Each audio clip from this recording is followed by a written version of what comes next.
ठिकाणी आयोजित करण्यात आलेला आहे। या आंदोलनात सहभागी सर्व मान्यवरांना माझा सलाम, नमस्कार, जय सेवा, जय भीम। मित्रांनो, देशाच्या राज्यघटनेच्या अनुषंगाने या देशाच्या संसदेच्या म्हणजे पूर्ण प्रशासनाच्या 3 शाखा फार महत्त्वाच्या आहेत। एक कार्यकारी मंडळ, न्याय मंडळ आणि विधिमंडळ।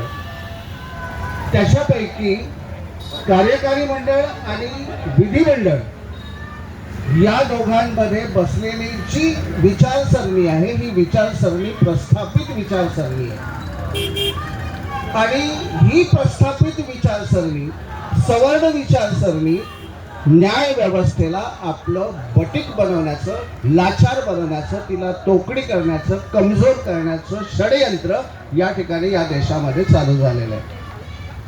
आता या ठिकाणी महत्त्वाचा मुद्दा असा आहे की कुठलीही सर्वसामान्य जनतेच्या समस्यांबद्दल त्यांचे न्याय हक्क मिळवून घेण्यासाठी कुठलीही प्रस्थापित विचारसरणी रस्त्यावर उतरलेली नाही। कुठलीही प्रस्थापित विचारसरणी रस्त्यावर उतरलेली नाही।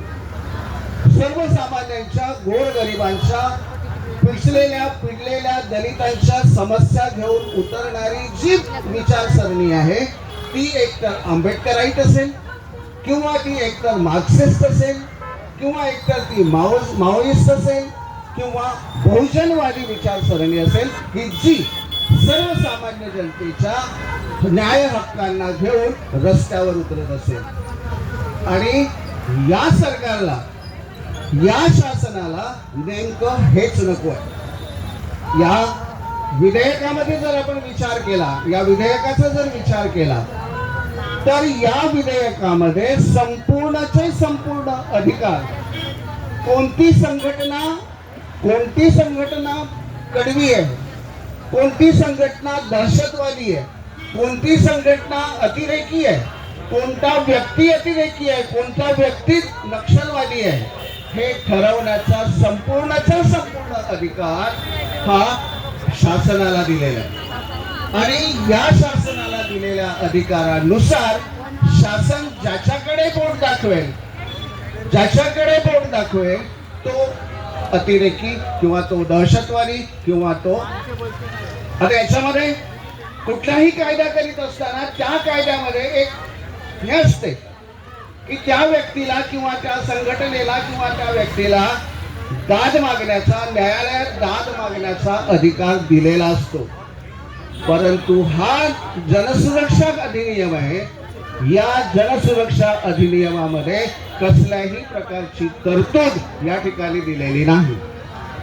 म्हणजे जर अशोक तुमराम या ठिकाणी बोलत आहे आणि तो शासनावर टीका करत आहे म्हणजे हा माणूस दहशतवादी आहे, नक्षलवादी आहे, अर्बन नक्षलवादी आहे असं जर शासनाने म्हटलं तर मला आत्ताच्या आत्ता पोलीस प्रशासन उचलून मला सरळ जेलमध्ये टाकू शकतं आणि याच्यावर नॉन बेलेबल ऑफेन्स आहे, कसल्याही प्रकारची तुमची जमानत होणार नाही।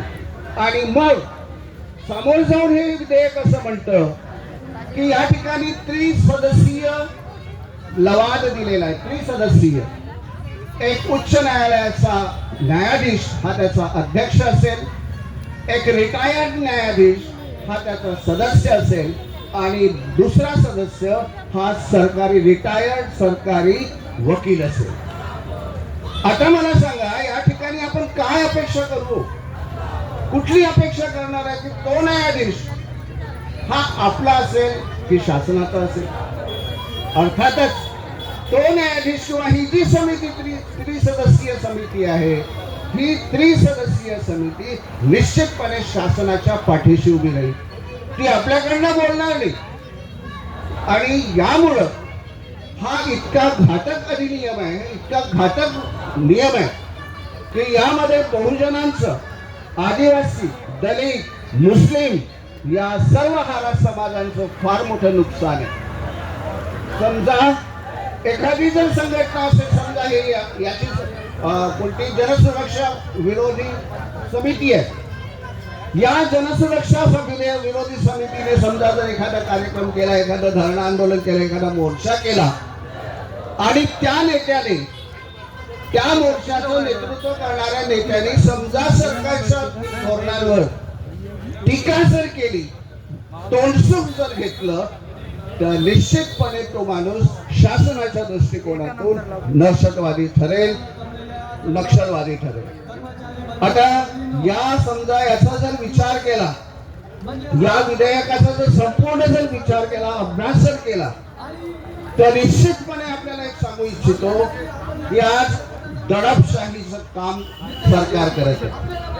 कोणीही आपल्या समस्या घेऊन किंवा कोणीही आपल्या हक्क आणि अधिकाराबद्दल शासनाच्या विरोधात उभं होऊ नये आणि शासनाला वेठीस धरू नये, यासाठी म्हणून केलेली अत्यंत चांगली व्यवस्था म्हणजे आजचा हा जनसुरक्षा विधेयक आहे. आणि म्हणून यामध्ये सर्वात मोठं जर नुकसान होणार असेल तर तो आदिवासींचं नुकसान आहे मित्र. कारण आदिवासी हा जंगला पहाडात राहतो. त्या ठिकाणी सर्वात जास्त जर खनिज असतील तर ते जंगली भागामध्ये, आदिवासी क्षेत्रामध्ये आहेत. आणि ह्या आदिवासी क्षेत्रामध्ये असल्यामुळे त्यांचं जे उत्खनन चालत आहे, त्या उत्खननांना विरोध कोणी करू नये, त्याला कोणी विरोध दर्शवू नये, रस्त्यावर कोणी उतरू नये, त्यासाठी केलेली ही पद्धतशीर अशी सोय शासनाने करून ठेवलेली आहे. म्हणून आज जर सुरजागडचं जर उदाहरण घेतलं, सुरजागडचं उदाहरण, जेव्हा सुरजागडची खाण व्हायची होती, फक्त उद्घाटन झालं होतं. इंजिनियर्स लोक वगैरे त्या ठिकाणी आले होते, फक्त उद्घाटन झालं होतं. त्यावेळेला तिथल्या आदिवासींनी एटापल्लीमध्ये 300 350 मला वाटते 27 दिवस त्या ठिकाणी आंदोलन केलं होतं एटापल्लीला. काय झालं त्याचं? त्या लोकांनी हा विधेयक नसताना सुद्धा, त्या विधेयकावर, हे विधेयक त्यावेळेस अस्तित्वात नव्हतं, तरीही शासनाने त्या सर्व आंदोलनाला चिरडून टाकलं आणि जे मोरके लोक होते 20-25 त्यांना सरळ नक्षलवादी म्हणून डांबून दिलं. परिणाम काय झाला? परिणाम असा झाला की ते जे आंदोलन होतं ते आंदोलन पूर्णतः थंड्या बस्त्यात गेलं आणि आज छाती ठोकपणे त्याचं उत्खनन, लोहखाली जातो उत्खनन चालू आहे.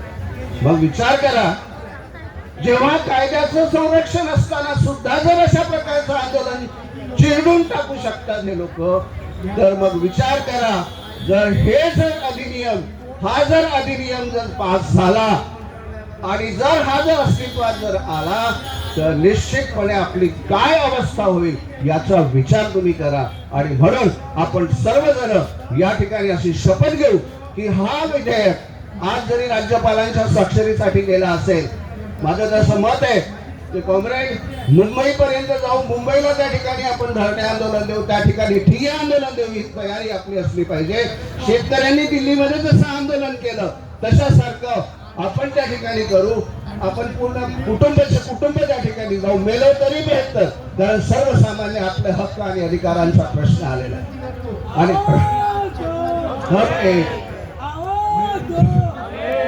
म्हणून हे सगळं थांबवण्यासाठी झालाच पाहिजे. धन्यवाद. जय भीम, जय पेक्षा, जय आदिवासी. धन्यवाद अशोक भाऊ. यानंतर प्राध्यापक कॉम्रेड रमेशचंद्र दहिवडेजी